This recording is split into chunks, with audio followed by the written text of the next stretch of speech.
Acid basis and salts.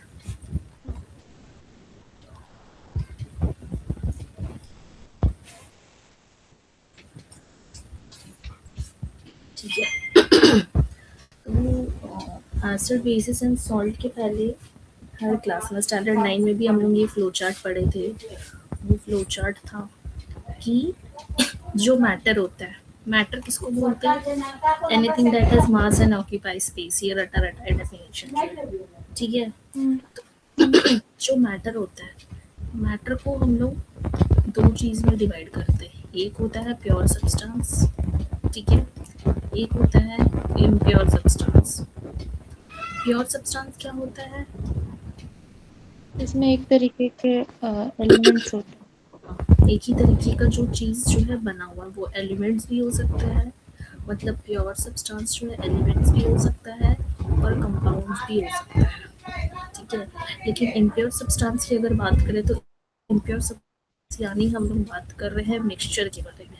And mixture जो है कैसा होता है?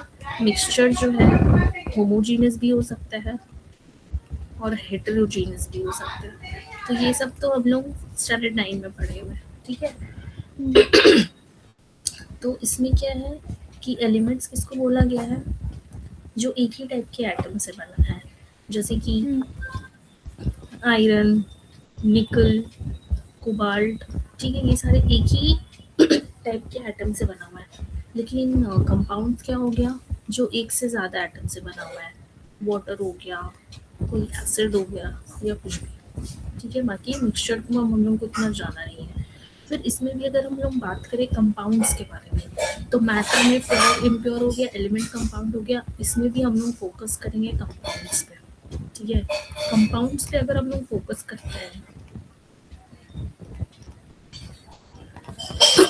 कंपाउंड्स में, तो कंपाउंड्स जो है, कंपाउंड्स में एलिमेंट क्या होता है? फिक्स्ड रेशियो में रहता है।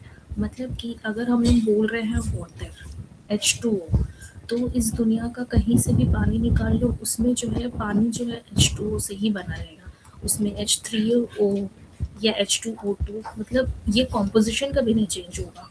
ठीक है, तो इसमें क्या होता है कि जो भी एलिमेंट से बना हुआ है उसका जो कॉम्पोजिशन है हमेशा हमेशा फिक्स रहेगा। ठीक है, हमेशा जो है फिक्स्ड कॉम्पोजिशन रहता है। एंड उसी के बेसिस पे कंपाउंड को जो है तीन चीज़ों में डिवाइड किया गया है। ठीक है, कंपाउंड को तीन चीज़ों में डिवाइड किया गया है। क्या क्या है वो?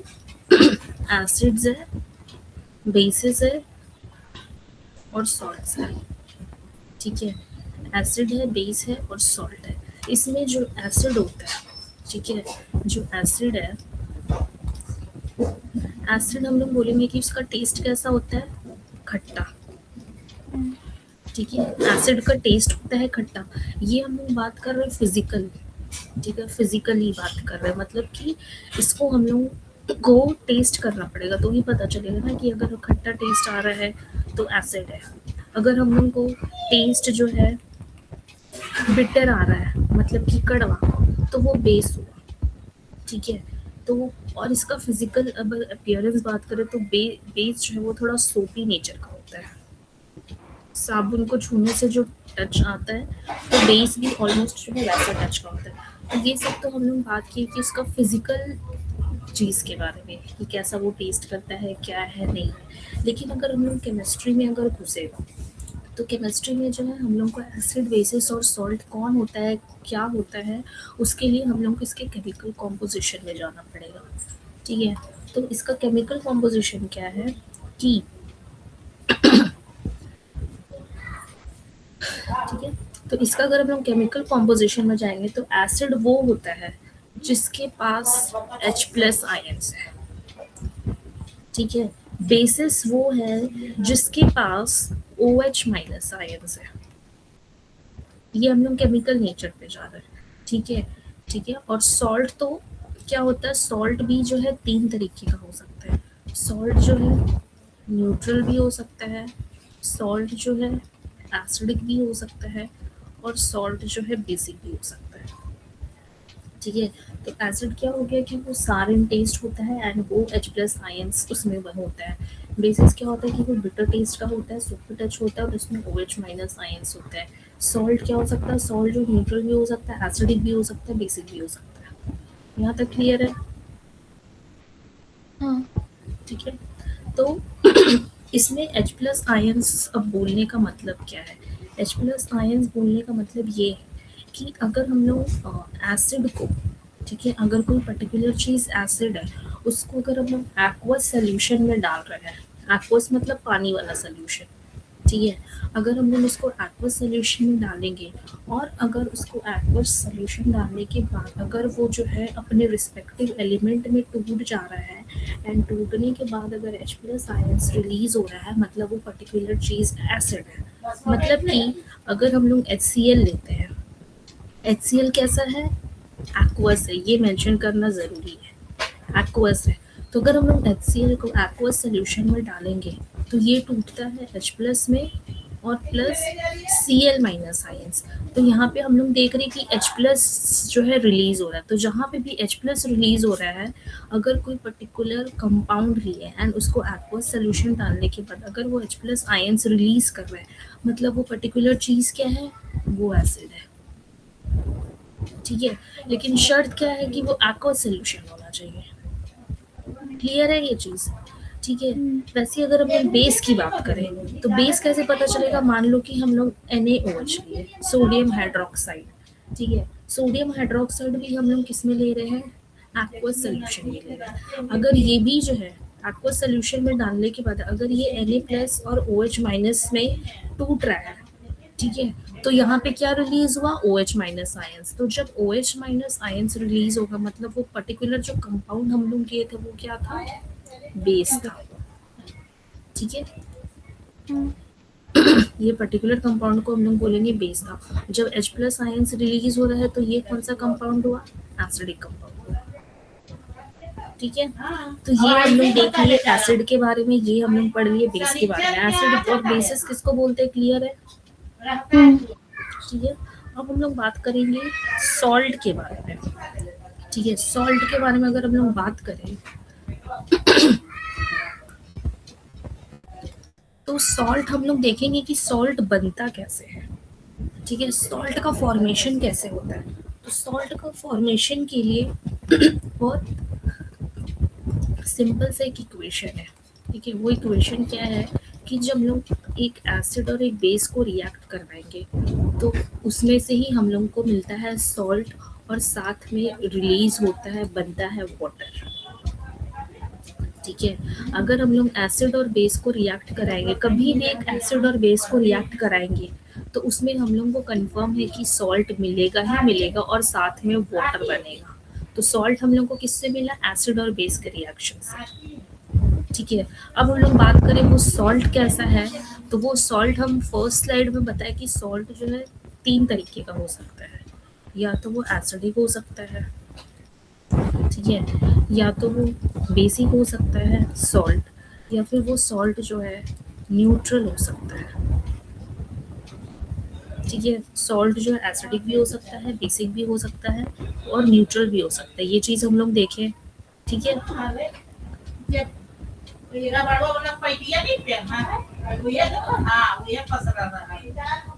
ठीक है, तो अगर हम लोग बात करें एसिडिक सॉल्ट के बारे में, बेसिक सॉल्ट और न्यूट्रल सॉल्ट किसको बोलते हैं उसके बारे में बात करेंगे तो देखो क्या होता है। एसिडिक सॉल्ट, तो शोर नहीं आ रहा है ना पीछे से? मिक्स हो रहा है थोड़ा। क्या? हेलो, आपका वॉइस थोड़ा थोड़ा मिक्स हो रहा है बैकग्राउंड वॉइस से। अच्छा ठीक है,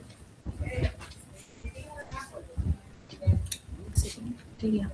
अगर हम लोग बात करें एसिडिक सॉल्ट के बारे में, ठीक है, एसिडिक सॉल्ट के बारे में, तो एसिडिक सॉल्ट कब बोला गया है कि जब हम लोग स्ट्रॉन्ग एसिड लेंगे। ठीक है, अगर हम लोग स्ट्रॉन्ग एसिड लेंगे, मतलब एसिड और बेस में अगर एसिड हम लोग स्ट्रॉन्ग ले रहे हैं तो हम लोग को जो सॉल्ट मिलेगा ना वो एसिडिक मिलेगा। ठीक है, अगर हम लोग बेसिक के बारे में बात करें तो अगर हम लोग जो बेस है, अगर हम लोग स्ट्रॉन्ग बेस लेंगे तो उसमें जो सॉल्ट मिलेगा वो बेसिक सॉल्ट मिलेगा। ठीक है। लेकिन अगर हम लोग न्यूट्रल के बारे में बात करें कि न्यूट्रल सॉल्ट कब मिलेगा, तो न्यूट्रल सॉल्ट तब मिलेगा जब हम लोग एसिड भी स्ट्रॉन्ग लेंगे, ठीक है, प्लस हम लोग बेस भी स्ट्रॉन्ग लेंगे। तो जब स्ट्रॉन्ग एसिड और स्ट्रॉन्ग बेस लेंगे ना, तो दोनों क्या करेगा ना, एक दूसरे को न्यूट्रलाइज कर देगा। लेकिन अगर हम लोग एसिडिक बेस ले रहे हैं, तो एसिडिक बेस जो है ना, सॉरी, अगर हम लोग स्ट्रॉन्ग एसिड ले रहे हैं, मतलब एसिडिक सॉल्ट के टर्म्स में अगर बात करें, अगर हम लोग एसिड जो है स्ट्रॉन्ग ले रहे हैं ना, तो वो एसिड जो है बेस को उतना न्यूट्रलाइज नहीं कर पाता है, ठीक है। तो जो बचा कुचा एसिड है वो सॉल्ट के फॉर्म में निकलता है, इसलिए हम लोग बोल रहे हैं कि यहाँ पे स्ट्रॉन्ग सॉल्ट बन रहा है, आई मीन एसिडिक सॉल्ट बन रहा है। तो बेसिक सॉल्ट कब बनेगा, जब बेस जो है वो स्ट्रॉन्ग लेंगे तब बेसिक सॉल्ट बनेगा। और न्यूट्रल कब बन रहा है, जब हम लोग एसिड और बेस जो है दोनों स्ट्रॉन्ग ले रहे हैं, ठीक है। तो यहाँ पे जो है हम लोग को न्यूट्रल सॉल्ट मिलेगा। ये बेसिक सॉल्ट हुआ और ये एसिडिक सॉल्ट है। क्लियर है? ठीक है यहाँ तक। तो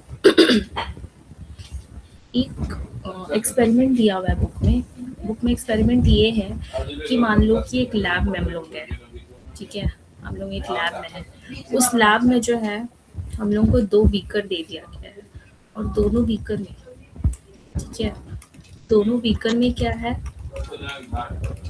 लिक्विड दे दिया गया है। दोनों बीकर में जो है एक केमिकल दे दिया गया है, और बताना है कि कौन सा एसिड है और कौन सा बेस है इसमें से, ठीक है। तो इसमें से अगर हम लोग को लैब में कोई भी ऐसा रैंडमली, एक सेकंड, मम्मी गेट बंद करो ना।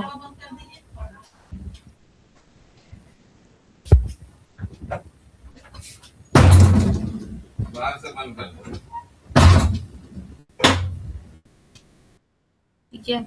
तो अगर हम लोग एक लैब में जाते हैं, वहाँ पे हम लोग को 2 रैंडम बीकर दे दिया जाता है, उसमें केमिकल भरा हुआ दे दिया जाता है, तो और उसमें हम लोग को बोला गया कि बताओ कि किस बीकर में एसिड और किस बीकर में बेस है, ठीक है। इसमें से जो है किसी एक बीकर में एसिड है और किसी एक बीकर में बेस है, ठीक है। अब बताना है कि किसमें एसिड है और किसमें बेस है, तो वो हम लोग को एक चीज़ से पता चलता है जिसका नाम है इंडिकेटर, ठीक है। तो वो हम लोग को किससे पता चलेगा, एक हम लोग को चीज़ से पता चलेगा जिसका नाम है इंडिकेटर। इंडिकेटर क्या होता है कि ये जो है ना, इंडिकेटर जो है एक केमिकल सब्सटेंस होता है, ठीक है। इंडिकेटर क्या है, इंडिकेटर एक केमिकल सब्सटेंस है जिसका जो है एसिड के प्रेजेंस में या बेस के प्रेजेंस में क्या करता है ना, वो लोग अलग अलग कलर शो करता है, ठीक है। एसिड या बेस के प्रेजेंस में, ठीक है, किसका कलर, वो लोग अपना कलर चेंज कर देगा। अगर एसिडिक एसिड है तो वो पर्टिकुलर एक कलर दिखाएगा, बेस है तो वो पर्टिकुलर एक कलर दिखाएगा, या फिर एसिडिक और बेसिक के स्मेल से भी ना वो इंडिकेटर अपना कलर चेंज कर सकता है, ठीक है। तो इंडिकेटर अपना कलर चेंज 2 चीज़ों पे करता है, एक तो स्मेल से करता है, ठीक है, जो इंडिकेटर है वो स्मेल कर लेता है कि वो एसिडिक है या बेसिक है, उसके अकॉर्डिंगली भी जो है इंडिकेटर काम करता है, और एक इंडिकेटर काम करता है कि वो कलर चेंज कर देता है। तो ये 2 चीज़ों के थ्रू हम लोग के हेल्प से पता चल जाता है कि वो पर्टिकुलर चीज़ एसिड है या बेसिक है, ठीक है। अब इंडिकेटर जो है ना बहुत तरीके का दिया गया बुक में, ठीक है। इंडिकेटर साथ साथ लिखते जा रही हो ना जो लिख रहे हैं, ठीक है। इंडिकेटर जो है बहुत तरीके का दिया गया है। तो जो पहला इंडिकेटर है, ठीक है, अगर हम लोग पहला इंडिकेटर की बात करें तो वो सबसे फेमस इंडिकेटर है जिसको हम लोग बोलते हैं लिटमस पेपर, ठीक है। लिटमस पेपर क्या करता है कि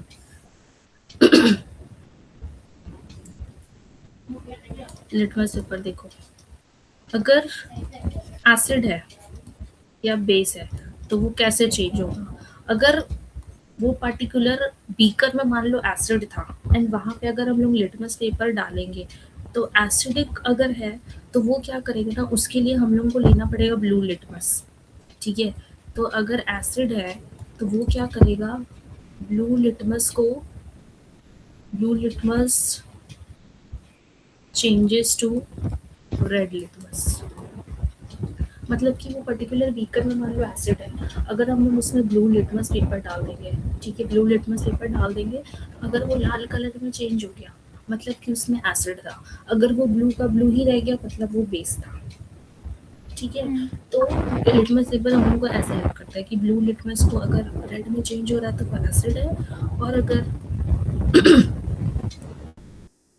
रेड लिटमस ब्लू में चेंज हो रहा है तो वो बेस है।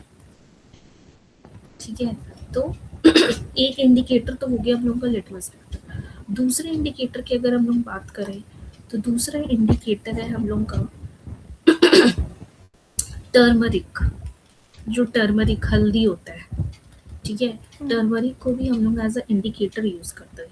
तो टर्मरिक को इंडिकेटर कैसे यूज करते हैं कि अगर मान लो वो बेस है, ठीक है, अगर वो बेस है तो रेड कलर शो, तो रेड कलर में चेंज हो जाएगा टर्मरिक, ठीक है। लेकिन अगर वो एसिड है तो वो येलो ही रहेगा, ठीक है। तो अगर वो बेस है तो रेड में चेंज हो जाएगा, और अगर वो एसिड है तो येलो में। ये सब याद रखना पड़ेगा, ठीक है, ये सब याद रखना। अगर हम लोग तीसरे इंडिकेटर के बारे में बात करें तो जो चाइना रोज है, चाइना रोज देखी होगी, ठीक है, लाल कलर का फूल। चाइना रोज क्या करता है ना कि चाइना रोज जो है अगर एसिड है, ठीक है, तो वो रेड रहेगा। लेकिन अगर बेस है, ठीक है, तो वो चेंज हो जाएगा ग्रीन में, ठीक है। और ये वाला जो है इम्पोर्टेंट है, ठीक है। लिटमस का हो गया, टर्मरिक हो गया, चाइना रोज हो गया। अब हम लोग नेक्स्ट इंडिकेटर के बारे में बात करते हैं। उसके बाद जो इंडिकेटर है वो है, जो चौथा इंडिकेटर है वो हम लोग का है वेनिला एसेंस, ठीक है। एक है वेनिला एसेंस, एक है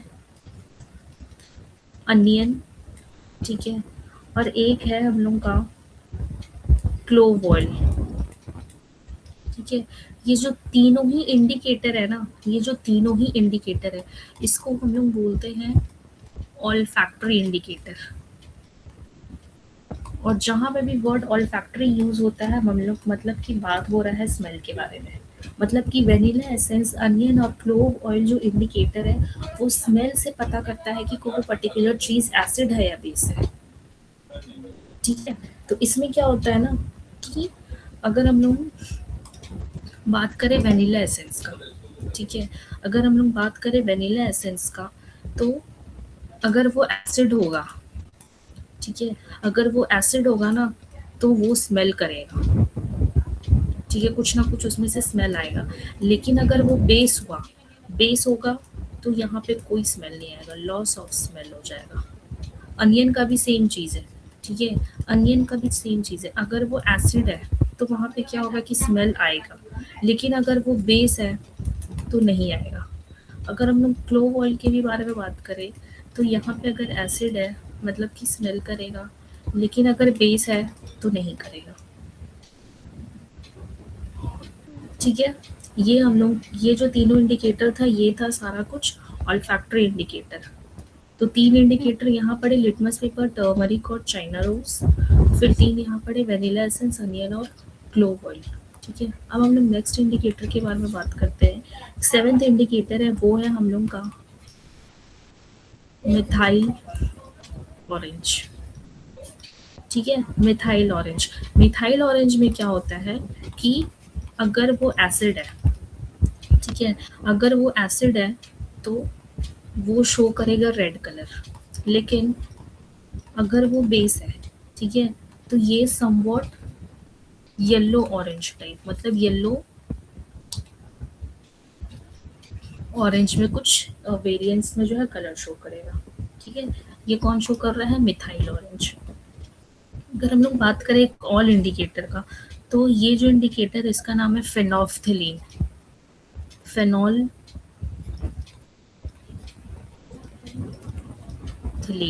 ठीक है, फेनोल्फथलीन। इसमें क्या होता है कि अगर इसमें एसिड है, ठीक है, अगर एसिड हुआ तो एसिड में क्या होगा ना कि कोई चेंज नहीं होगा, no change in colour.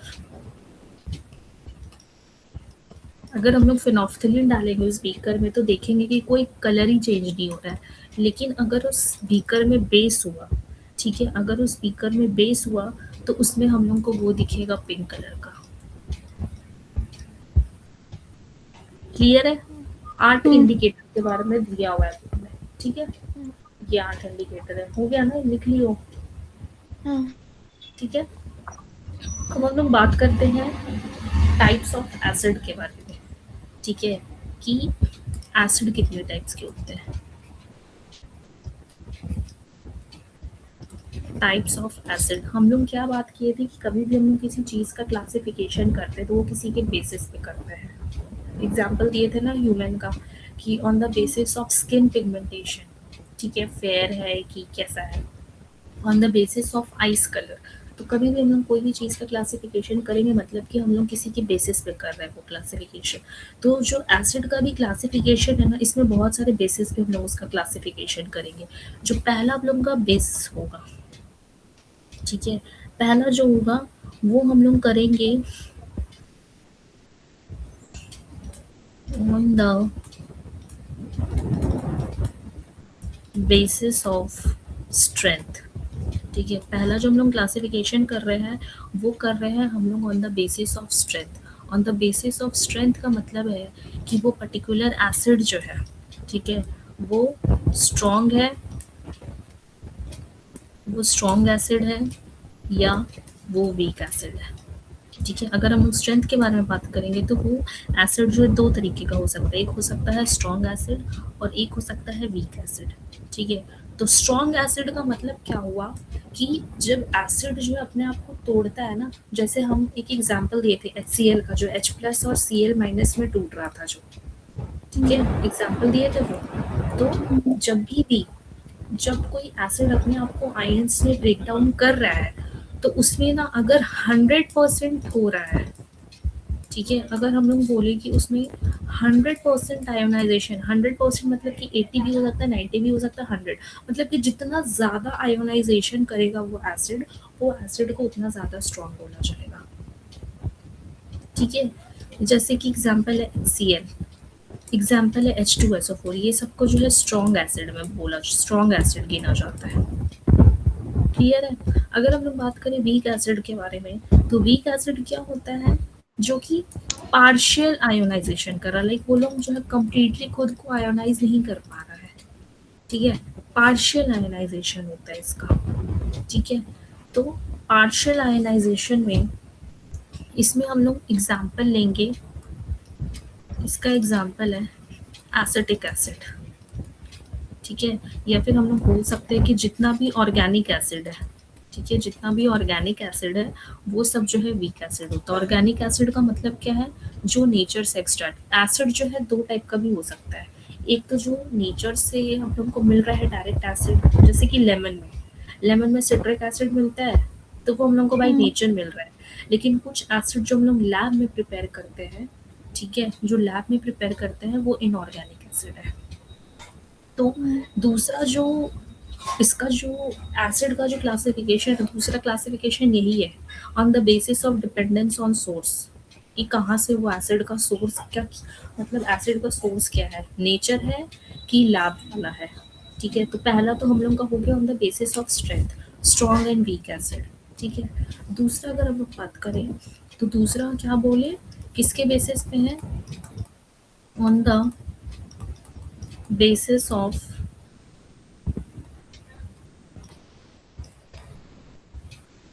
Dependence of source, कि एसिड का सोर्स क्या है।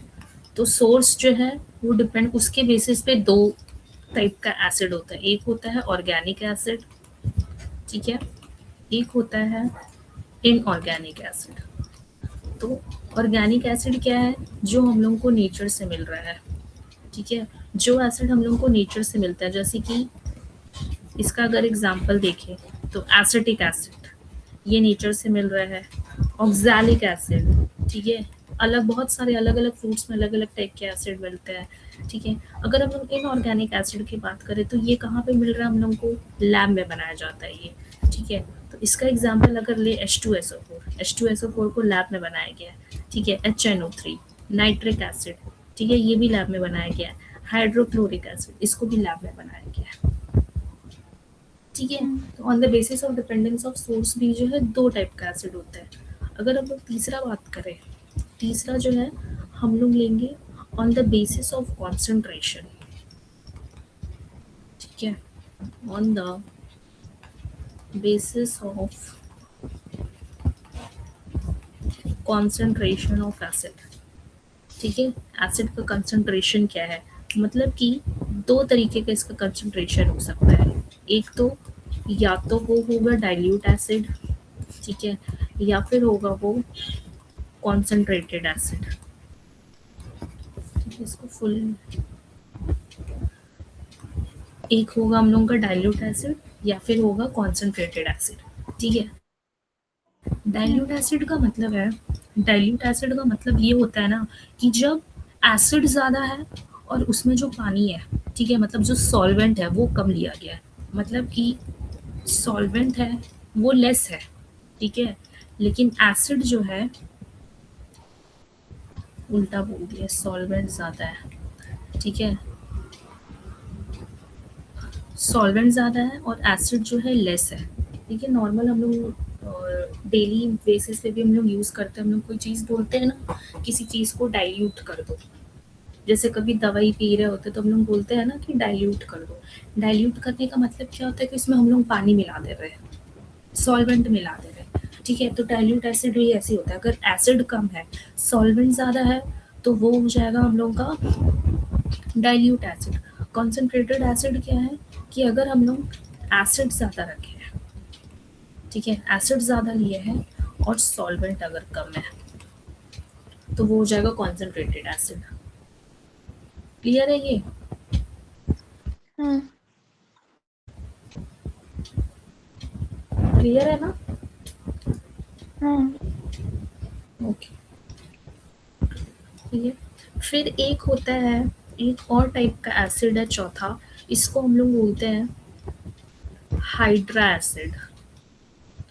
ठीक है, इसको हम लोग बोलते हैं हाइड्रा एसिड। हाइड्रा एसिड का मतलब वो है, ये वो एसिड है, ठीक है, हाइड्रा एसिड वो एसिड होता है जिसमें कि ऑक्सीजन नहीं है, ठीक है, जिसमें ऑक्सीजन नहीं होता है, जैसे कि HCl, ठीक है, जैसे कि HBr, ठीक है। सेम इसका जो उल्टा एसिड होता है, इसको हम लोग बोलते हैं ऑक्सी एसिड, ठीक है, ऑक्सी एसिड। ऑक्सी एसिड वो होता है ना जिसमें ऑक्सीजन होगा, जिसमें ऑक्सीजन होगा, ठीक है, मतलब अगर एसिड है मतलब उसमें हाइड्रोजन तो होगा ही, मतलब कि हाइड्रोजन तो इसमें भी है और हाइड्रोजन तो इसमें भी है, तभी इसको एसिड हम लोग बोल रहे हैं। ठीक है, तो ऑक्सी एसिड क्या हुआ कि हाइड्रोजन के साथ अगर ऑक्सीजन भी है तो उसको हम लोग बोलेंगे कि वो ऑक्सी एसिड है। जैसे कि सबसे फेमस एग्जांपल है H2SO, ऑक्सीजन भी है और हाइड्रोजन भी है, ठीक है, तो ये हो गया हम लोगों का ऑक्सी एसिड। तो हम लोग 5 तरीके का एसिड पढ़े हैं। एक हम लोग पढ़े on the basis of strength, strong है कि वीक है, ठीक है। स्ट्रॉन्ग एसिड किसको बोलेंगे, जो जितना ज्यादा आयोनाइज करेगा, ठीक है, जितना ज्यादा जो आयोनाइज करेगा वो स्ट्रॉन्ग एसिड है, जितना कम जो आयोनाइज करेगा वो वीक एसिड है। हम लोग दूसरा देखें on the dependence of nature, कहाँ से मिल रहा है वो एसिड, ऑर्गेनिक है, नेचर से मिल रहा है तो ऑर्गेनिक है, अगर नेचर से नहीं मिल रहा है तो वो इनऑर्गेनिक है। तीसरा हम लोग देखें कॉन्सेंट्रेशन, डाइल्यूट एसिड है कि कॉन्सेंट्रेटेड एसिड है, ठीक है। फिर हम लोग एक देखें हाइड्रा एसिड और ऑक्सी एसिड, जो दोनों दूसरे का, ऑक्सी नाम से पता चल रहा है, ऑक्सी एसिड मतलब ऑक्सीजन है, उसका उल्टा जो हाइड्रा एसिड है मतलब कि उसमें ऑक्सीजन नहीं है, ठीक है। ये हम लोग पढ़ लिए टाइप्स ऑफ एसिड के बारे में, ठीक है, टाइप्स ऑफ एसिड हो गया हम लोग का खत्म। अब हम लोग बात करेंगे बेसिसिटी ऑफ एसिड के बारे में। बेसिसिटी ऑफ एसिड के बारे में, ठीक है। बेसिसिटी का मतलब क्या होता है ना कि कितना H+ आयंस जो है बाहर निकला है, मतलब उस एसिड से कितना H+ आयंस बाहर निकला है, एंड वो खुद को, अगर H+ आयन बाहर निकलता है, ठीक है, अगर H+ आयंस बाहर निकल रहा है तो वो खुद को बना लेता है हाइड्रोनियम आयन, ठीक है, जो वो जब H प्लस आयन बाहर निकलता है तो H प्लस आयन को हम लोग बोलेंगे कि ये लोग खुद को जो है बाहर निकल कर क्या बना रहा है, हाइड्रोनियम आयन। ठीक है, तो अगर हम लोग बेसिसिटी ऑफ एसिड के बारे में बात करें, तो अगर बोला जाएगा कि बेसिसिटी ऑफ एसिड का मतलब क्या है, तो उसका डेफिनेशन क्या है, तो हम लोग लिखेंगे total number of hydronium ions, मतलब H3O प्लस आयन। ठीक है, हाइड्रोनियम जो है, हाइड्रोनियम आयन को ही हम लोग बोलते हैं H3O प्लस। ठीक है, हाइड्रोनियम आयन पर एसिड मॉलिक्यूल। ठीक है, एक एसिड का अगर मॉलिक्यूल लेंगे, एक एसिड का अगर साइट्रिक एसिड है, उसका एक एसिड का मॉलिक्यूल लेंगे, तो उसमें से कितना H प्लस रिलीज होकर खुद को हाइड्रोनियम हाइड्रोनियम आयन में चेंज किया है, हम लोग बोलेंगे कि वो उसका बेसिसिटी है। ठीक है, एंड इसके बेसिस पे जो है, इसी के बेसिस पे जो है 3 टाइप का बेसिसिटी बताया गया है। ठीक है, इसके बेसिस पे जो है 3 टाइप का बेसिसिटी बताया गया है। एक है हम लोगों का मोनोबेसिक एसिड। ठीक है, एक है हम लोगों का डाइबेसिक एसिड और एक है हम लोगों का ट्राइबेसिक एसिड। ठीक है, मोनोबेसिक देखो सारा चीज़ जो है फ्लो चार्ट में पढ़ाया जा रहा है।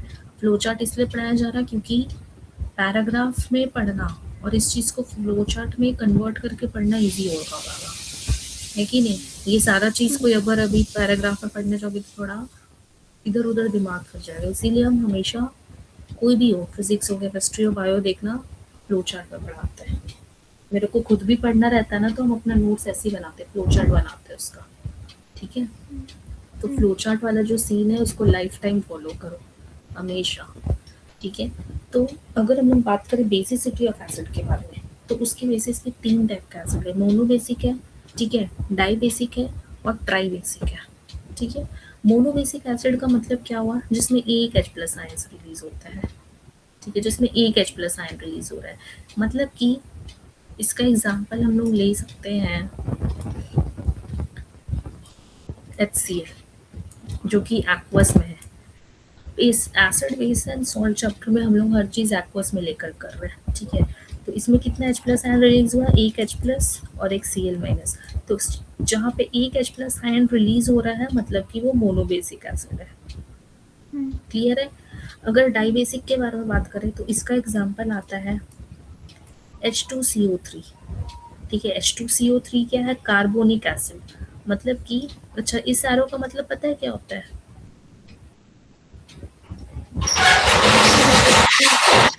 क्या? रिवर्सिबल है। हाँ, इर्रेवर्सिबल मतलब ये रिएक्शन इधर भी जाता है और इधर भी आ सकता है। ठीक है, तो इसमें कितना इसमें H प्लस जो रिलीज होता है वो होता है 2H plus plus CO3 2 minus. तो यहाँ पे क्योंकि 2H प्लस आयन रिलीज होता है एक रिएक्शन से, इसलिए इसको बोला गया है डाइबेसिक। ठीक है, H2CO3 है, ये है हम लोगों का कार्बोनिक एसिड इसको बोलते हैं। ठीक है, जो कार्बोनिक एसिड है ये जो है ना, ये है एक इनऑर्गेनिक एसिड। ठीक है, ये जो है एक इनऑर्गेनिक एसिड। इनऑर्गेनिक एसिड मतलब क्या समझाए थे, जो लैब में बनाया गया एसिड। तो बेसिकली जो इनऑर्गेनिक एसिड होता है ना, जो बेसिकली इनऑर्गेनिक एसिड होता है वो लोग स्ट्रॉन्ग एसिड होता है। ठीक है, जितना भी इनऑर्गेनिक एसिड बनाया गया जैसे HCl, H2SO4, ये सब काफ़ी स्ट्रॉन्ग एसिड है। लेकिन H2SO3 ना एक एक्सेप्शन है। ठीक है, जो H2SO3 है ये इनऑर्गेनिक एसिड है, बट ये जो है एक वीक एसिड है। ठीक है, क्लियर है? एक डाई बेसिक। अब हम लोग बात करें ट्राई बेसिक का, तो ट्राई बेसिक का एग्जांपल है H3PO4। ठीक है, मतलब कि इसमें से कितना H प्लस आयंस रिलीज होगा, 3H प्लस आयंस। ट्राई मतलब 3। ठीक है, तो इसी के बेसिस पे जो है मोनोबेसिक, डाइबेसिक और ट्राई बेसिक जो है ऑन द बेस इसका बेसिसिटी कितना है एसिड का। अगर एक H प्लस आयन रिलीज हो रहा है तो मोनो है, 2 है तो डाई है, 3 है तो ट्राई है। ठीक है, तीनों का एग्जाम्पल देख लो, ये इम्पोर्टेंट है। तो या फिर हम तो लोग तो अभी जो वीक एसिड का बोले थे, जो इनऑर्गेनिक एसिड, वो भी पूछता है। ये बुक में पता नहीं, देखे नहीं है ध्यान से, बट हाँ मतलब ये 10th लेवल का तो है क्वेश्चन, लाइक ठीक है पूछ सकते हैं, कुछ कह नहीं सकते। ये जस्ट एक इन्फॉर्मेशन है, ये इन्फॉर्मेशन इससे है कि मान लो आगे ऑर्गेनिक केमिस्ट्री भी चैप्टर है, ठीक है, वहाँ पे या कहीं जो है कहीं ना कहीं ये लाइन देखने को मिल तो ज़रूर जाएगा, लेकिन इस चैप्टर में अगर नहीं है तो कोई दूसरे चैप्टर में। ये इन्फॉर्मेशन जानना ज़रूरी है कि जो इनऑर्गेनिक एसिड होता है ना वो स्ट्रॉन्ग बोला जाता है। जितना भी इनऑर्गेनिक एसिड है वो स्ट्रॉन्ग है, लेकिन जो H2CO3 है, जो कार्बोनिक एसिड है, वो वीक एसिड है। ठीक है, इसको याद रख लो, कोई बुराई नहीं है इसमें। ठीक है, इसमें अगर हम लोग बोले टोटल नंबर कितना, मतलब कि total number of H3O plus ion पर एसिड मॉलिक्यूल, या फिर हम लोग इसको ये भी लिख सकते हैं अकॉर्डिंग टू बुक कि total number of ionisable H plus ions, मतलब कि कितना H प्लस आयंस जो आयोनाइजेबल है कितना टूटा है उसके बेसिस पे। ठीक है, तो दोनों ही जो भी डेफिनेशन लिखो सही होगा। ठीक है, मतलब कि यहाँ पे एक H प्लस एक ही आयोनाइजेबल H प्लस आयंस था तो मोनो हो गया, यहाँ पे 2 H प्लस आयोनाइजेबल था तो मोनो डाई हो गया, तो इस तरीके से है ये चीज़। ठीक है, फिर है एक बहुत इंपॉर्टेंट कॉन्सेप्ट है, ये जो है बुक में दिया गया है, बहुत इंपॉर्टेंट है ये, क्योंकि एग्जाम में अक्सर पूछ देता है। इंपॉर्टेंट क्या है, 2 केमिकल कंपाउंड बता रहा है। ठीक है, एक है H3PO4, ठीक है, H3PO3, और एक है H3PO4। ठीक है, ये 2 हम लोगों का एसिड है, और ये जो 2 एसिड के बारे में बता रहे हैं, ठीक है, ये बुक में जो है इसको पूछ देता है बहुत बार। ठीक है, ये जो अक्सर पूछा जाता है एग्जाम में, तो इसमें खासियत क्या है ना कि इसमें बताना कि इन दोनों एसिड में से इसका बेसिसिटी कितना है। बेसिसिटी मतलब कि क्या ये मोनोबेसिक है, या डाई बेसिक है, या ट्राई बेसिक है। ठीक है, तो इसका आंसर है ये कि जो H3PO3 है, ठीक है, जो H3PO3 है ये है डाई बेसिक एसिड। ठीक है, जो H3PO3 है वो डाई बेसिक एसिड है, और जो H3PO4 है ये है ट्राई बेसिक एसिड। क्यों है ये पता चलेगा हम लोग को इसका स्ट्रक्चर बनाकर। ठीक है, H3PO3 का हम लोग बनाते हैं स्ट्रक्चर, देखो कैसे। इसका सेंटर एटम क्या होगा H3PO3 का, फॉस्फोरस। ठीक है, बीच में पड़ा हुआ है फॉस्फोरस। साइड साइड में अगर हम लोग देखें साइड में, तो कितना ऑक्सीजन है, 3 ऑक्सीजन है और 3 हाइड्रोजन है। ठीक है, 3 ऑक्सीजन है, 3 हाइड्रोजन है। एक ऑक्सीजन डबल बॉन्ड के साथ बना हुआ है, एक ऑक्सीजन यहाँ है, एक ऑक्सीजन यहाँ है। ठीक है, 3 ऑक्सीजन बना लिए, अब क्या बचा, 3 हाइड्रोजन। ठीक है, एक हाइड्रोजन जो अलग से लगा हुआ है, एक हाइड्रोजन O के साथ है, और यहाँ भी एक हाइड्रोजन O के साथ है। 3 हाइड्रोजन हो गया, 3 ऑक्सीजन हो गया, एक फोस्फोरस हो गया। फोस्फोरस जो है ये हम लोग का सेंट्रल। ठीक है, तो अब देखो क्या होता है, जब ये वाला जो एसिड है जब ये खुद को आयोनाइज करेगा ना, खुद को जब ये डिसोसिएट करेगा, तो इसमें क्या है ना कि ये वाला जो H प्लस है, ठीक है, अगर हम लोग ये वाले H प्लस के बारे में बात करें, ये वाला जो है ना, ये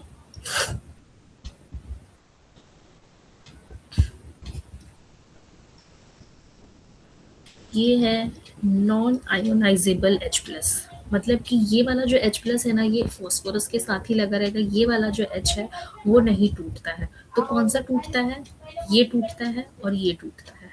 तो देखो 2 H प्लस रिलीज हुआ, ठीक है, इसीलिए ये है डाइबेसिक एसिड। अब ये वाला H प्लस क्यों नहीं टूटता, क्योंकि ये जो है ना डायरेक्ट फॉस्फोरस के साथ अटैच्ड है। लेकिन ये वाला जो हाइड्रोजन है जो ऑक्सीजन के साथ अटैच है ना, इसमें क्या हो जा रहा है ना, इलेक्ट्रोनेगेटिविटी का डिफरेंस आ जा रहा है। ऑक्सीजन क्या कर रहा है, अपनी तरफ इलेक्ट्रॉन खींच ले रहा है, यहाँ पे भी अपने खींच ले रहा है। तो ये क्या हो रहा है ना, यहाँ पे बॉन्डिंग जो है बहुत वीक हो जाता है। तो इसकी वजह से क्या हो रहा है कि इसका H प्लस और इसका जो है हाइड्रोजन है दोनों अलग हो जाते हैं, जिसकी वजह से यहाँ पे 2 H प्लस आयंस जो है रिलीज हो जाता है, जिसकी वजह से इसको बोला गया ये कौन सा एसिड है, डाइबेसिक। क्लियर है रीजन। ये रीजन जो है ना, ये दोनों बहुत इंपॉर्टेंट है ये क्वेश्चन। और इसका रीज़न यही है जो समझाया है। दोनों का स्ट्रक्चर बनाने आना चाहिए, उसमें से ये बताना पड़ेगा कि ये वाला जो है H है वो नॉन आयोनाइजेबल है, ये नहीं टूटेगा, ये फॉस्फोरस से डायरेक्टली बॉन्डेड है, लेकिन ये दोनों में क्योंकि इलेक्ट्रोनेगेटिविटी का डिफरेंस है, इसकी वजह से अपने इलेक्ट्रॉन उसकी तरफ खींच किया, ऑक्सीजन की तरफ इलेक्ट्रॉन क्लाउड बन गया, जिसकी वजह से जो H और O के बीच का जो बॉन्डिंग था वो वीक हो गया, एंड उसके वजह से क्या हुआ कि वहाँ से जो हाइड्रोजन है वो ऑक्सीजन से अलग हो गया। ठीक है, दोनों में सेम रीज़न है, दोनों का रीज़न सेम है, बस दोनों का स्ट्रक्चर आना चाहिए। तो उस क्या? रीजन को आप लिख सकते हो? उस रीज़न को लिख सकते हो, बुक में होगा शायद, रुको देखते हैं एक बार। यहाँ पे भी देखो, बीच में फॉस्फोरस है, ठीक है, यहाँ पे एक ऑक्सीजन लगा हुआ है, यहाँ पे कितना ऑक्सीजन है? 4 ऑक्सीजन है और 3 हाइड्रोजन, ठीक है, तो 4 ऑक्सीजन बना लिए, 4 ऑक्सीजन बन गया, ठीक है, 3 हाइड्रोजन बना ले रहे हैं, बन गया 3 हाइड्रोजन, ये टूटेगा, ये टूटेगा, ये टूटेगा, इसकी वजह से इसको क्या बोला गया है? Tribasic acid. तो यहाँ पे जितना भी हाइड्रोजन आयन था, ठीक है, ऑल 3 आर आयोनाइजेबल। क्यों? क्योंकि वो ऑक्सीजन के साथ अटैच्ड है। ठीक है, आज पढ़ा ले रहे हैं, एक बार आज बुक देख लेंगे कि इसमें इसका दिया हुआ एक्सप्लेनेशन नहीं दिया रहेगा तो कल जो है आंसर लेकर आ जाएंगे। ठीक है, आज पढ़ा ले रहे हैं क्योंकि ये थोड़ा लंबा चैप्टर है, एसिड बेसिस एंड सॉल्ट। ठीक है, ये क्लियर है? हाँ। ठीक, अब हम लोग बात करते हैं स्ट्रेंथ ऑफ एसिड के बारे में। ठीक है, स्ट्रेंथ ऑफ एसिड और बेस के बारे में हम लोग बात करते हैं। तो स्ट्रेंथ ऑफ एसिड और बेस के बारे में क्यों बात करते हैं? क्योंकि इससे जो है ना हम लोग को एक फॉर्मूला बताना है, मतलब कि अगर हम लोग स्ट्रेंथ के बारे में बात करें, ठीक है, स्ट्रेंथ किसका? एक एसिड का स्ट्रेंथ और एक बेस का स्ट्रेंथ। ठीक है, तो किसी का एसिडिक स्ट्रेंथ जो है ज्यादा कब बोलेंगे? बहुत इजी है, जितना ज्यादा H+ आयंस इन एक्वस, ठीक है, उतना ज्यादा जो है उसका एसिडिक स्ट्रेंथ होगा।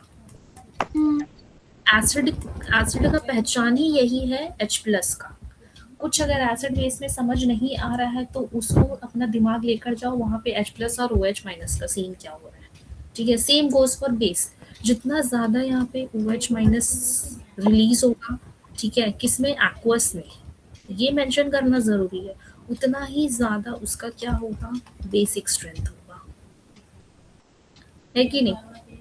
कोई चीज का बेसिक कितना ज्यादा बेसिक होगा कैसे डिसाइड होगा? कितना ज्यादा वो OH- आयोनाइजेबल है। कोई चीज जो जितना ज्यादा एसिडिक कब होगा? जितना ज्यादा उसमें H+ आयोनाइजेबल है। ये सब तो बताया है ना फर्स्ट स्लाइड में। ठीक है, तो अगर हम लोग स्ट्रेंथ ऑफ एसिड के बारे में बात करें, अगर हम लोग स्ट्रेंथ ऑफ एसिड के बारे में बात करें तो एक फॉर्मूला है, इसको हम लोग बोलते हैं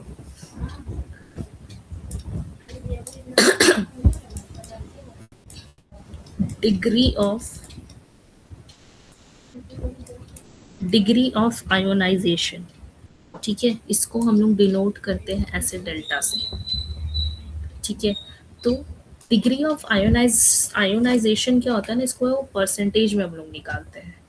ठीक है, तो कोई भी चीज का परसेंटेज कैसे निकालते हैं?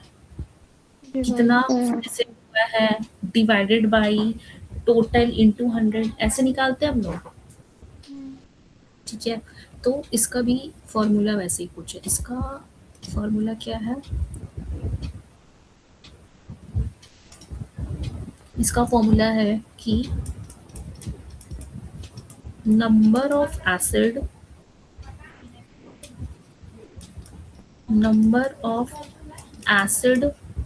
मॉलिक्यूल्स आयोनाइज्ड, ठीक है, कितना एसिड मॉलिक्यूल्स आयोनाइज्ड हुआ है divided by total number of acid molecules.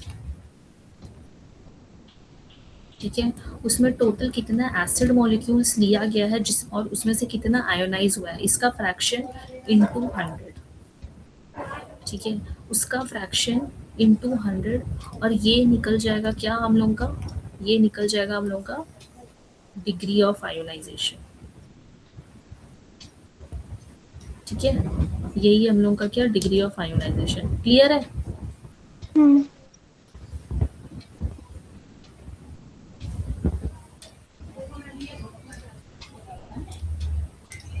ठीक है, यही हम लोग का डिग्री ऑफ आयनाइजेशन। तो डिग्री ऑफ आयनाइजेशन में ये बोला गया है ना कि मतलब कि कोई पर्टिकुलर एसिड जो है कितना ज़्यादा वो खुद को आयोनाइज कर पा रहा है।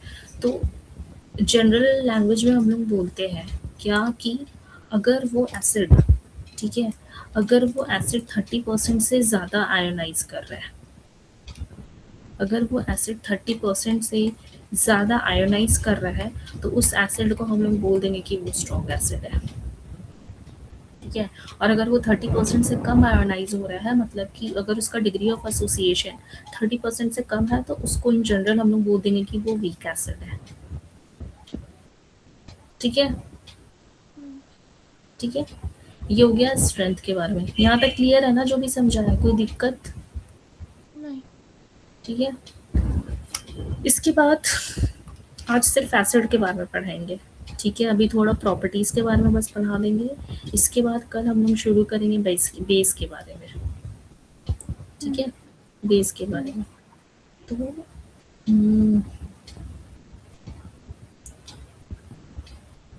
अब हम लोग देखो एसिड प्रिपेयर कैसे करते हैं। ठीक है, हम लोग अब एसिड प्रिपेयर कैसे करते हैं, मतलब कि प्रिपरेशन ऑफ एसिड्स। एसिड जो हम लोग कितने तरीके से प्रिपेयर कर सकते हैं, तो एक है हम लोग का, पहले हम लोग का कि अगर हम लोग डायरेक्टली प्रिपेयर कर सकते हैं, हाइड्रोजन लो, ठीक है, उसके साथ कोई मॉलिक्यूल बना दो और वो हम लोग को डायरेक्ट एसिड दे देगा। ठीक है, तो इस टाइप के एसिड बनाने को बोलते हैं कि ये हम लोग क्या किए हैं, डायरेक्टली बनाया एसिड। ठीक है,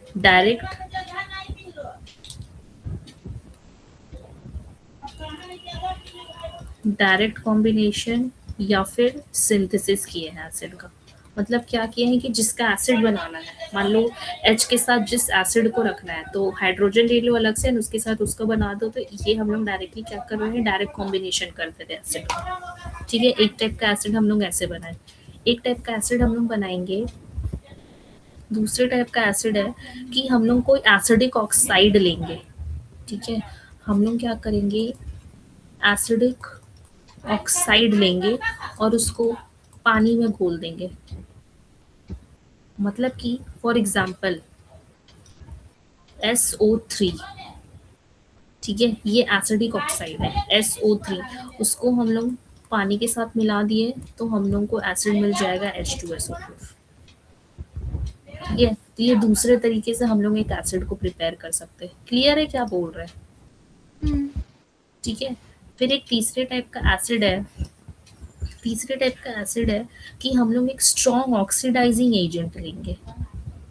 ऑक्सीडाइजिंग एजेंट का मतलब क्या होता है कि वो अपने साथ वाला जो कंपाउंड है उसको ऑक्सीडाइज कर सकता है, मतलब उसमें वो एडिशन करता है ऑक्सीजन का। जैसे कि इसमें हम लोग लेंगे स्ट्रॉन्ग ऑक्सीडाइजिंग एजेंट का यूज करके हम लोग एसिड बनाएंगे। जैसे कि इसका एग्जांपल हम लोग लेंगे कि हम लोग लिए सल्फर। ठीक है, सल्फर के साथ हम लोग स्ट्रॉन्ग ऑक्सीडाइजिंग एजेंट लेंगे नाइट्रिक एसिड 6HNO3 का। ठीक है, तो ये हम लोग को क्या देगा, H2SO4, ठीक है, प्लस वाटर प्लस 6NO2। मतलब कि HNO3 जो है आपस में खुद को डिसोसिएट कर लिया। ठीक है, H अलग हो गया, NO3 अलग हो गया, तो NO3 जो है यहाँ के NO2 बन गया। ठीक है, और ये H क्या किया, ये H जो है इसके साथ जाके S के साथ जाकर बन गया HS और इधर का ऑक्सीजन। तो यहाँ पे जब केमिकल रिएक्शन होगा, एक सेकेंड,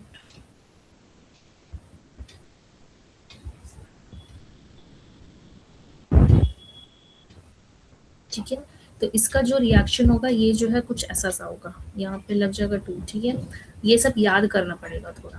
ठीक है, ये सब थोड़ा याद करना पड़ेगा। तो इसमें क्या हो रहा है ना कि ये सल्फर क्या एक नॉन मेटल है। ठीक है, सल्फर क्या है, एक नॉन मेटल है, ये जो है एक नॉन मेटल है। ठीक है, और जो HNO3 है वो क्या है, एक स्ट्रॉन्ग ऑक्सीडाइजिंग एजेंट है।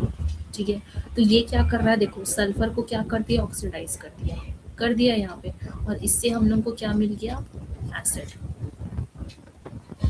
ठीक है, क्लियर है? फिर एक हम लोग का कंपाउंड बनेगा, एक और तरीके से हम लोग एसिड बना सकते हैं लास्ट, सॉल्ट का यूज़ करके, ठीक है? सॉल्ट का यूज़ करके। इसमें क्या करते हैं ना हम लोग, कोई एक सॉल्ट ले लो NaCl, ठीक है? और साथ में जो है कोई एसिड ले लो, मतलब कि एसिड का ही यूज़ करके, ठीक है? एसिड का ही यूज़ करके हम लोग दूसरा एसिड बना रहे हैं, कि हम लोग एक सॉल्ट लिए और एक एसिड लिए, और इसी से हम लोग को देखो एक नया एसिड मिल जाएगा, NaHSO4 प्लस HCl। तो एक एसिड से जो है हम लोग दूसरा एसिड बना लिए, ठीक है? तो ये 4 तरीके से जो है हम लोग एसिड को प्रिपेयर कर सकते हैं। हम लोग एसिड का प्रिपरेशन इन 4 तरीकों से कर सकते हैं। क्लियर हो गया ये लिखना? एक minute.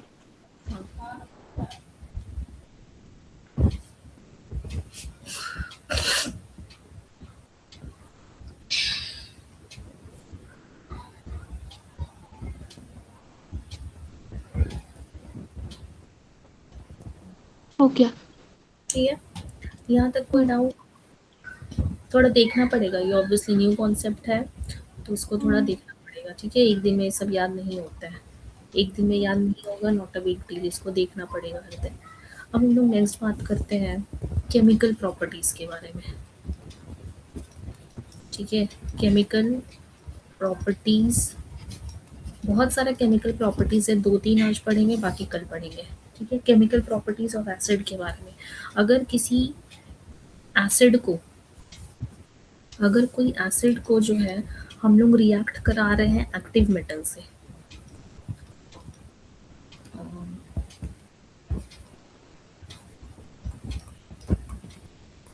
Reaction with active metal, ठीक है?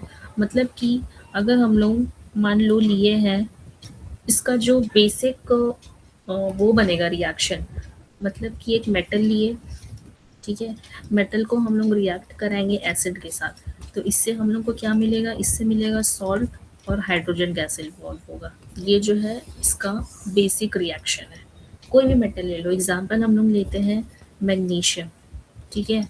एसिड हम लोग लिए HCl, इससे हम लोग को मिलेगा सॉल्ट, सॉल्ट क्या मिलेगा? MgCl2, और इसमें क्या रिलीज होगा? हाइड्रोजन गैस, ठीक है? तो ये पहला एसिड का प्रॉपर्टी है कि किसी एसिड को अगर हम लोग मेटल के साथ रिएक्ट कराते हैं तो वो हम लोग को सॉल्ट देगा और साथ में हाइड्रोजन गैस इन्वॉल्व होगा, ठीक है?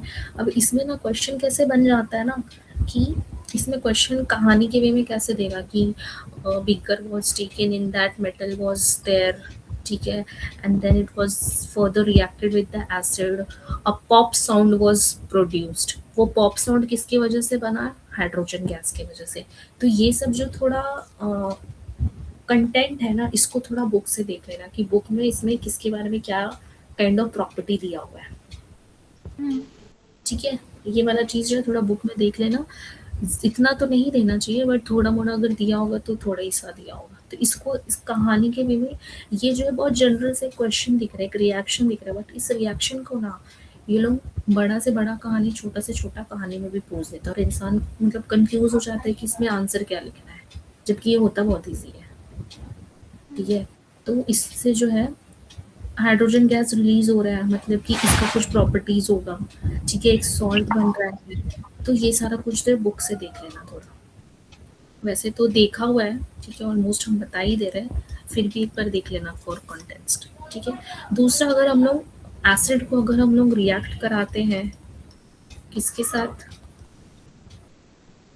बेस के साथ, ठीक है? इसको हम लोग रिएक्ट कराते हैं बेस के साथ, तो ये तो सबसे ईजी है, ठीक है?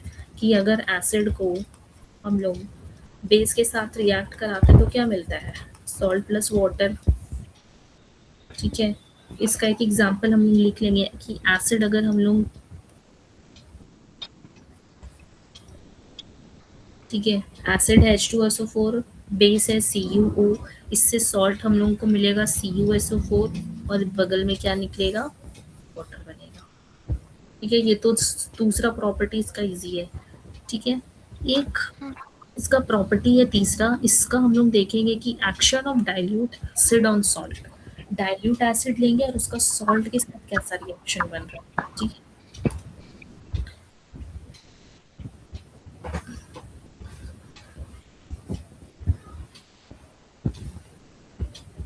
ज़्यादा नहीं हो रहा है क्या? ड्रॉप कर दे इसको। ज़्यादा इंफॉर्मेशन हो गया आज। ठीक है, ज़्यादा हो गया। बस एक लास्ट ये देख लो कि पूरे केमिस्ट्री मैथ से, ठीक है, कुछ भी केमिस्ट्री के बारे में अगर हम लोग पढ़ेंगे तो ये जान लेना कि जितना भी नॉन मेटल ऑक्साइड है, नॉन मेटल का जो ऑक्साइड है ना, वो हमेशा एसिडिक होता है नेचर, हमेशा। ठीक है, ये सब लिख लो। और जो मेटल ऑक्साइड है, ठीक है, जो मेटल ऑक्साइड है वो हमेशा बेसिक होता है नेचर में। ठीक है। तीसरा, एक ये जान लो कि अगर हम लोग मेटल कार्बोनेट, ठीक है, या फिर मेटल बाइकार्बोनेट लेंगे, ठीक है, तो ये जो है होता है स्लाइटली बेसिक। कार्बोनेट और बाइकार्बोनेट का अलग से क्यों लिखाया गया है? क्योंकि ये काम आएगा भी केमिकल प्रॉपर्टीज ऑफ एसिड या बेस में। ठीक है, कि जो हम लोग जो अक्सर एग्जांपल देखेंगे कार्बोनेट के बारे में बात करेंगे तो इसको हमेशा याद रखना कि वो स्लाइटली बेसिक होता है। ठीक है, जैसे कि ये CuO है, कॉपर क्या है, मेटल है कि नॉन मेटल है? मेटल है। मेटल है, मतलब वो मेटल ऑक्साइड है। ये मेटल ऑक्साइड हुआ, तो ये मेटल ऑक्साइड क्या है? बेस है। वही हम लोग लिखे, हमेशा बेसिक होता है। ठीक है, नॉन मेटल ऑक्साइड हमेशा एसिडिक होता है, मेटल ऑक्साइड हमेशा बेसिक होता है। ये बाद में बहुत काम आएगा रिएक्शन में। ठीक है, और अगर रिएक्टेंट के साइड, मतलब अगर रिएक्टेंट के साइड अगर मेटल कार्बोनेट है या मेटल बाइकार्बोनेट है, ठीक है, तो इसका जब प्रोडक्ट बनेगा ना, इसके प्रोडक्ट में हमेशा कार्बन डाइऑक्साइड गैस रिलीज होगा। ठीक कार्बोनेट और है, बाइकार्बोनेट दोनों में। हाँ, अगर मेटल कार्बोनेट लिए हैं या फिर मेटल बाइकार्बोनेट लिए हैं, अगर रिएक्टेंट साइड में ये दोनों में से कोई भी एक चीज है, समझ लो कि प्रोडक्ट में एक बार मतलब एक साइड CO2 तो रहेगा ही रहेगा। ठीक है, ये सब जो अभी ये 3 पॉइंट लिखा है ना, ये कल के क्लास में काम आएगा। ठीक है, तो कल देखना कि कहीं भी मेटल कार्बोनेट या मेटल बाइकार्बोनेट होगा रिएक्टेंट के साइड, देखना हम हमेशा प्रोडक्ट के साइड में CO2 जरूर लिखेंगे। ठीक है, आज के लिए इतना रहने देते हैं। जो भी नोट्स लिखना था हो गया ना? ठीक है, और जो भी पढ़ाया गया वो क्लियर है? कोई दिक्कत किसी स्लाइड में? ठीक है, रिवाइज करना इसको। ठीक है, रिवाइज करते जाना ये सब, है ना? ठीक है, thank you. Thank you ma'am.